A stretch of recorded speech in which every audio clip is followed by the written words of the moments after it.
Welcome back, Monster Squads, where we roast hardware, exercise firmware demons, and desperately pray Sony doesn't patch what's left of our sanity into oblivion. Today we're back on the PlayStation Portal because apparently I enjoy playing. Let's roll.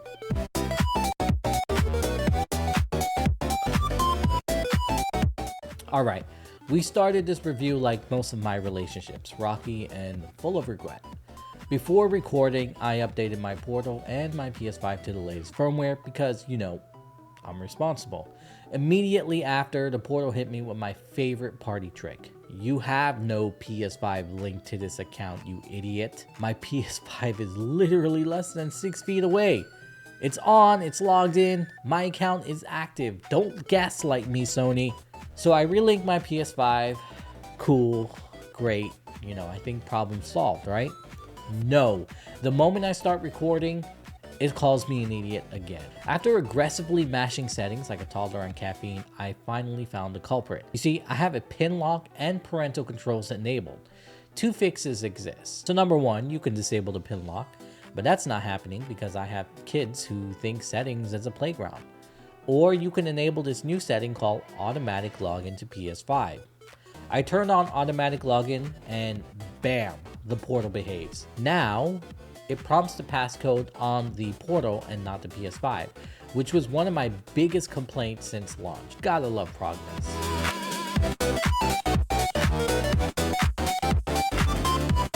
Good news, you can now turn on Remote Play per account. When Remote Play first dropped on PS5 back in 2020, it was tied to one account. Everyone else just had to get wrecked, but not anymore. You can grant access to multiple users on your PS5 so they can use the Portal. But before you get excited, hear this. The Portal does not let you switch user easily. You must go into settings, log out, have the other person log in, then repeat the pain when you want it back. It's like sharing an apartment with one toothbrush. I'd love to see seamless account switching, especially for family management. But I feel like we're getting closer. Baby steps. We interrupt this program with today's sponsor, reading. Exercise for your brain. The gateway to imagination. Creative enlightenment. Okay, you know what? I can't do this. Look, my parents tried to make me love reading. I can read in 2 languages. My brain simply said no thanks. Enter Audible, turning books into cinema for your ears. You can get completely immersed anywhere. I've been listening to The Hobbit dramatized with full sound effects and it is absolutely wild. My house sounds like a zoo, and yet with noise cancelling headphones, which I'll link below, the kids can scream, they can fight, they can summon demons, it doesn't matter. When they try to snitch, I just smile and nod in bliss. And with the Harry Potter books coming out, now is a great time to sign up. Use the link below, get 3 months for 99 cents a month, and escape your household chaos today. Now back to the show.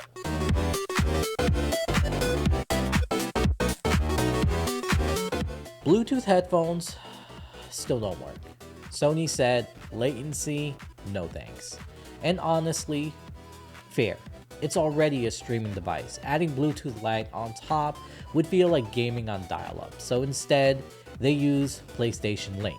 Low latency, buttery smooth. Don't want to give Sony more of your wallet? Respect. Luckily, we have a headphone jack, like it's 2008, but hey, it works. SteelSeries wireless dongle users, this message is for you. USB-C audio pass-through? No. 3.5mm jack?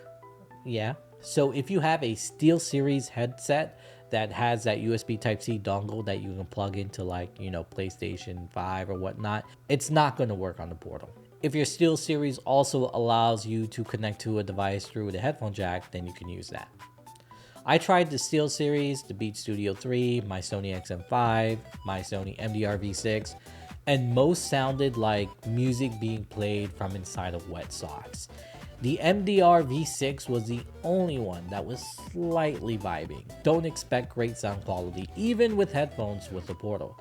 Even when not using headphones, the audio is weak. I have to turn up the volume all the way just to hear it. The second issue, is the audio sync. Voices do not align with the character's lip movement. Playing Until Dawn is super fun on the Portal, but if you're a stickler for audio sync, this issue will drive you mad. But if you really want it, you really absolutely need Bluetooth freedom, then try using a Bluetooth transmitter with a 3.5mm plug. Pair your favorite Bluetooth headphones and drop your transmitter recommendation below. Help the squad. I suspect that these transmitters will only make the audio sync issue a million times worse.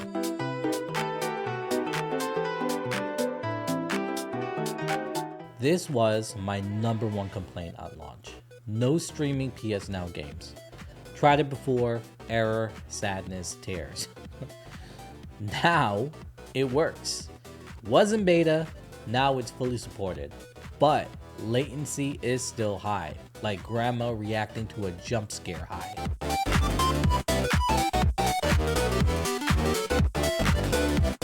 Let's talk numbers. Do I have a fancy latency measuring equipment? Absolutely not. What I do have is a Sony ZV-E1 shooting at 120 frames per second with a shutter speed faster than my parents' disapproving glare. Every frame is 8.33 milliseconds.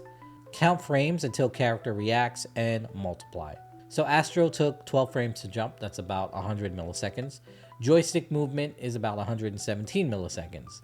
This measures input, game engine, rendering, display, so aka real gameplay. Those monitor only lag numbers on the internet, they ignore controller delay, game engine, rendering, scan out, display processing, basically everything that matters. If they factor in all those things, their real total gaming latency would be between 50 to 150 milliseconds. Streaming Spider-Man using PS Now. What were the numbers? Jump latency was 200 milliseconds. Movement latency was 358 milliseconds. That's not input lag. That's a polite delay before your hero decides to care. Every gamer I handed the Portal to also said the same exact thing. Bro, why do I suck? It's because of latency, my friend. Latency. Installed PS5 games. Slightly better? Let's look at Crash Bandicoot. To jump, it took 200 milliseconds, so same as streaming Spider-Man. Crash movement took 275 milliseconds. It's better, but still chunky. And before you roast my network setup, I'm on an Asus RT AX82U. PS5 is Ethernet. Speeds are chef's kiss. But I didn't want to call it quits. I had one more game up my sleeves. That's Astro Playroom. Now, for Astro, jump was 183 milliseconds, movement was 233 milliseconds, so we finally dipped under the 200 milliseconds.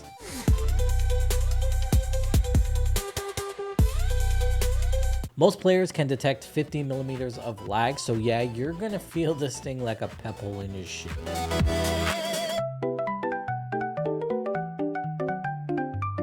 As tested in my previous video, the Portal works outside your network via mobile hotspot. That's still true with the new update. No extra input lag, zero chaos, but my AT&T 5G Plus connection was clocking at 179 megabits per second, so your mileage may vary. Why Sony hasn't partnered with mobile carriers for a cheap smartwatch style data plan is beyond me. Like, that would make the Portal fully portable and like 10 times cooler.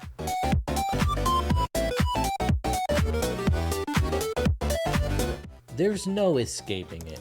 Remote play equals input lag. Portal equals remote play. Sony also removed the quality drop settings. Everything is just automatic now, mysterious and suspicious. If lag turns you away at launch, nothing has changed. I'm sorry. But number one, some games are less laggy, and number two, installed games are better than cloud streaming in terms of lag.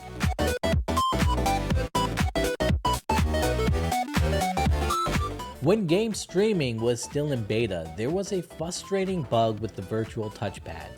It would sometimes fail to appear on screen, which completely broke certain games that required a swipe to progress.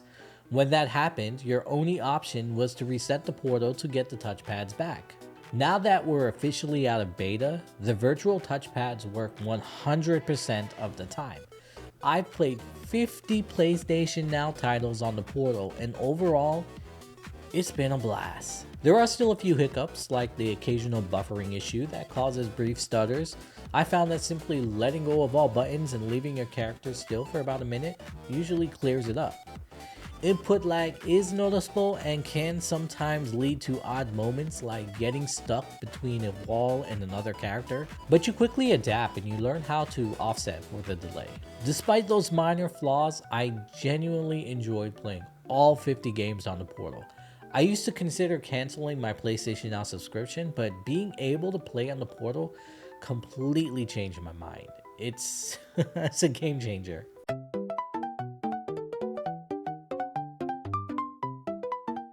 I assumed that the battery life was around 1.5 hours, and boy was I wrong. This thing ran for 5 straight hours like it drank 3 Red Bulls. And that's 5 straight hours of streaming games from PlayStation Now. So that's hours of enjoyment.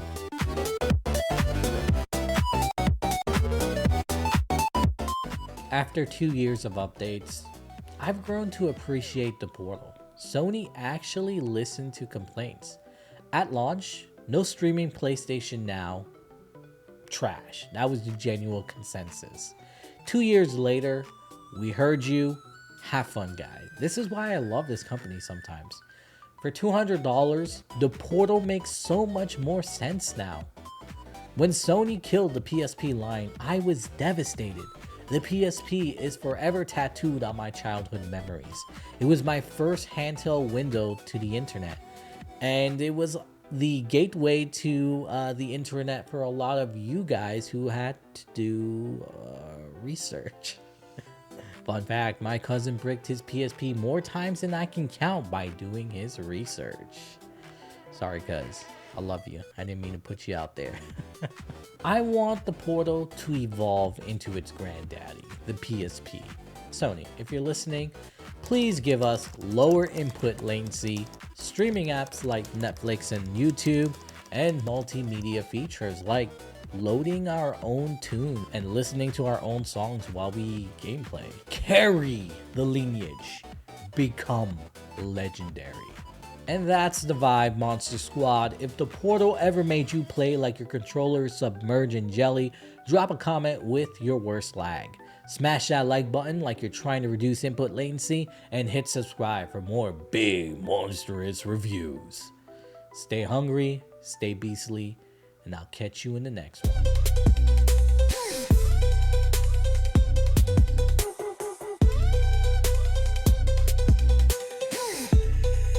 It's the Monster Review.